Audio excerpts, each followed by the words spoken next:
The carnivore diet is the worst fad diet to date. It's obviously terrible for your health. Carnivore diet bad, because I say so, obviously. So what makes carnivore so bad? That saturated fat consumption is linked to an increased risk of heart disease. Well, at least there are plenty of other people on the internet that are willing to provide evidence to back up their claims.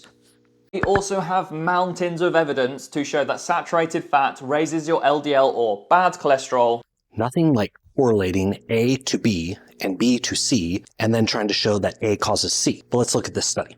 Reducing saturated fat intake makes little or no difference to all-cause mortality. But wait, there's more. Same study also cardiovascular mortality, myocardial infarction, CHD mortality, or lipoprotein A. Now I've got some studies of my own. Let's take a look at 3 meta-analysis. These 3 cover over 1 million people. Number 1, insufficient evidence to conclude that saturated fat is associated with CHD, stroke, or CVD. Number 2, current evidence does not clearly support the low consumption of total saturated fat. Study number 3, saturated fats are not associated with all-cause mortality, CHD, CVD, stroke, or type 2 diabetes. And finish it off with study number 4, where they actually say the emphasis should be shifted to reducing carbohydrate intake and not lowering saturated fat intake.